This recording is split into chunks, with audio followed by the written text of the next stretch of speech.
Friends, welcome to my channel Educom. तो friends, आप सभी का हमारे चैनल पे बहुत बहुत स्वागत है।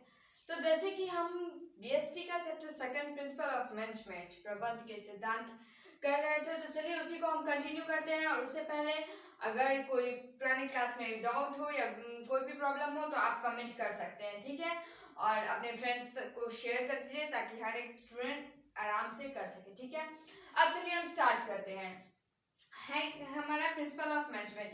कल हमने क्या किया था, प्रिंसिपल ऑफ मैनेजमेंट के बारे में पढ़ा था, क्या होता है प्रिंसिपल। उसके बाद हमने उसके फीचर्स नेचर्स चेक देख लिए थे, हमने इंपॉर्टेंस के बारे में बात कर ली थी। अब हम आज करने वाले हैं हेनरी फ्योल के प्रिंसिपल्स, ठीक है। हेनरी फ्योल जो कि father of general management. Henry Fayol कौन है? फादर ऑफ जनरल मैनेजमेंट, ठीक है। सामान्य प्रबंध के जनक, सामान्य प्रबंध के जनक, ठीक है। यही होगा शायद, आप एक बार चेक भी कर लीजिएगा, ठीक है। जनरल मैनेजमेंट के फादर हेनरी फ्योल को कहा जाता है। और ये क्वेश्चन बहुत बार आ जाता है कि जनरल मैनेजमेंट के फादर किन्हें कहा जाता है, ठीक है। तो हेनरी फ्योल को फादर ऑफ जनरल मैनेजमेंट कहा जाता है, ठीक है। नेक्स्ट, हेनरी फ्योल ने 14 प्रिंसिपल्स दिए थे। कितने? 14 प्रिंसिपल्स दिए थे, 14 प्रिंसिपल्स, ठीक है। 14 प्रिंसिपल्स के बारे में अब हम पढ़ने जा रहे हैं। और ये 14 प्रिंसिपल्स आपको बहुत ज्यादा इंपॉर्टेंट है, बहुत बार एग्जाम में आता है, हर बार एग्जाम में आता ही आता है एक ना एक क्वेश्चन कि या तो कितने प्रिंसिपल्स हेनरी फ्योल ने दिए, तो 14 प्रिंसिपल्स। और उसके अंदर से भी बहुत बार क्वेश्चन आता है। तो चलिए अब हम अपनी क्लास को स्टार्ट करते हैं। तो हमारा फर्स्ट प्रिंसिपल है principle of division of work, कार्य का विभाजन। तो हेनरी फ्योल जी ने कहा था कि कोई भी कार्य को विभाजित करके किया जाए, कोई भी कार्य को विभाजित करके किया, कोई भी वर्क को डिवाइड करके किया जाए। एक पर्सन पे अगर ओवरलोड, एक पर्सन पे अगर सारा काम दे दिया जाएगा तो वो नहीं कर पाएगा। लेकिन वही काम को अगर बहुत सारे पर्सन्स में, 3-4 लोगों में डिवाइड कर दिया जाए तो वो काम बहुत आसानी से और बहुत आराम से हो जाएगा, ठीक है। तो इसीलिए उनका कहना था कि मैनेजमेंट में अगर कोई काम हो रहा है तो उसको डिवाइड कर दिया जाए, ठीक है। व्यक्तियों में उसको जो भी व्यक्ति है उनमें उनको बांट दिया जाए। तो ये हमारा हेनरी फ्योल का फर्स्ट प्रिंसिपल हो गया, principle of division of work. Second principle है principle of authority and responsibility, ठीक है। अधिकार एवं उत्तरदायित्व। उनका कहना था कि जिस किसी को भी हम रिस्पॉन्सिबिलिटी देते हैं उसको अथॉरिटी भी देना चाहिए। मतलब जिस किसी को किसी काम का अधिकार देते हैं उसको, जिस किसी को भी उत्तरदायित्व किसी काम का देते हैं उसको अधिकार भी दो, ठीक है। मतलब उत्तरदायित्व मतलब अगर हम किसी को कोई काम करने दे रहे हैं तो उसको आंसर देना पड़ेगा ना कि वो काम उसने कैसे किया, क्या हुआ, उसको बाद में उसको कंप्लीट इंफॉर्मेशन उसके मैनेजर को दिया जाएगा। लेकिन अगर वो उसको कोई काम दिया जा रहा है तो उसको उस काम का अधिकार भी दो। उसको किस तरीके से करना वो उस पर डिपेंड है। हर बात पे अगर कोई मैनेजर जाके ऐसे नहीं ऐसे करना, ऐसे नहीं ऐसे करना, तो वो इंसान फ्रस्ट्रेट हो जाएगा, ठीक है। इसे उनका कहना था, रिलेट करके आपको समझा रही हूँ, प्लीज रिलेट करके समझिए, ठीक है। इनका कहना था कि अथॉरिटी के साथ रिस्पॉन्सिबिलिटी भी, तो मतलब अधिकार और उत्तरदायित्व एक साथ देना है, ठीक है। नेक्स्ट है प्रिंसिपल ऑफ डिसिप्लिन, मतलब अनुशासन।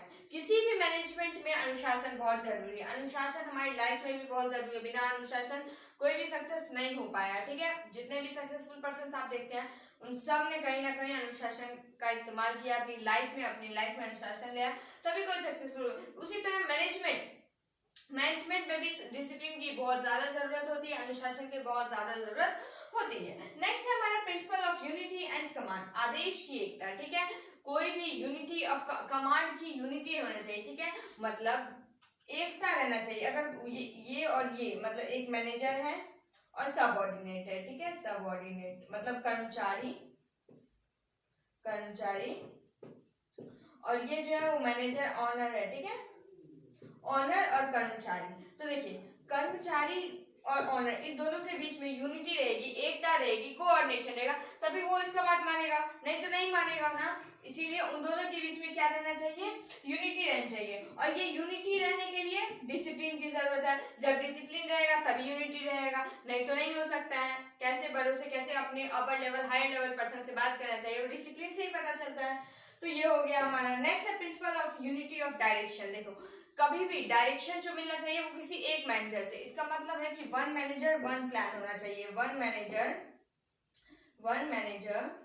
विथ वन प्लान, ठीक है। एक मैनेजर एक ही प्लान के साथ रहना चाहिए, ठीक है। अगर 10 तरफ से हमें काम आएगा तो सब फ्रस्ट्रेट हो जाएगा, कोई काम नहीं कर पाएगा। लेकिन अगर एक ही मैनेजर रहेगा, एक ही प्लान के साथ काम आएगा तो हमें काम आसानी से समझ में रहेगा और आसानी से हम कर भी पाएंगे। तो ये हो गया यूनिटी ऑफ डायरेक्शन, निर्देश की एकता।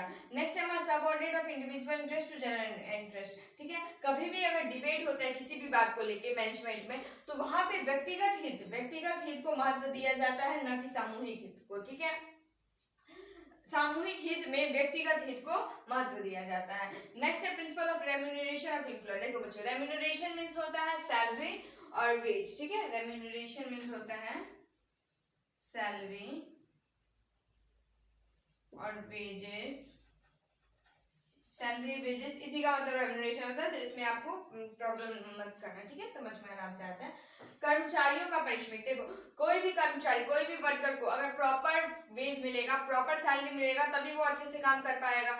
इसीलिए किसी भी वर्कर को, कर्मचारी को प्रॉपर जितना उसका सैलरी है, जितना उसका पारिश्रमिक है, उतना उसको देना है। ठीक है, नेक्स्ट है प्रिंसिपल ऑफ सेंट्रलाइजेशन, केंद्रीयकरण। ठीक है, किसी भी बात को, किसी भी मैनेजमेंट में कोई बात को सेंट्रलाइज में रखना चाहिए, कोई भी इंपॉर्टेंट टॉपिक को सेंट्रल में रखना चाहिए, ताकि सब उस बात को जान सके। नेक्स्ट है प्रिंसिपल ऑफ स्केलर चेन को, जैसे कि एक कम्युनिकेशन अगर हमें करना है, ठीक है, मैन ए, तो ए से बी अगर मतलब 4 आदमी है, सी और डी। ठीक है, 4 आदमी है एक मैनेजमेंट में, तो यहाँ पे एक स्केलर चेन एक चेन होना चाहिए कि यहाँ से यहाँ पे बात जाए, फिर उसके बाद यहाँ, फिर उसके बाद ये, मतलब एक स्केलर वर्क होना चाहिए। ये नहीं कि कोई किसी से बोल रहा है, कोई किसी से बात कर, नहीं, तब फॉर्मल इनफॉर्मल हो जाता है वो। फॉर्मल ऑर्गेनाइजेशन में, फॉर्मल मैनेजमेंट में क्या होना चाहिए, स्केलर चेन होना चाहिए। नेक्स्ट है प्रिंसिपल ऑफ ऑर्डर, व्यवस्था अच्छी होनी चाहिए। नेक्स्ट है प्रिंसिपल ऑफ इक्विटी, समानता होना चाहिए, कर्मचारी वर्कर्स में समानता होना चाहिए। नेक्स्ट है stability of tenure of personal, मतलब कार्यकाल, टाइम ऑफ वर्क जो है वो स्थायी होना चाहिए, कितना टाइम वर्क करना है वो टाइम पे डिपेंड होना चाहिए, ज्यादा या ओवर टाइम या अंडर, ऐसा कुछ नहीं होना चाहिए। नेक्स्ट है प्रिंसिपल ऑफ इनिशिएटिव, पहलपन। Principle of spirit de drop, सहयोग की भावना, मतलब मैनेजमेंट में जितने पर्सन है सबके अंदर कोऑपरेशन होना चाहिए, यूनिटी होना चाहिए, सहयोग की भावना होनी चाहिए। ठीक है, तभी कोई मैनेजमेंट चल सकता है।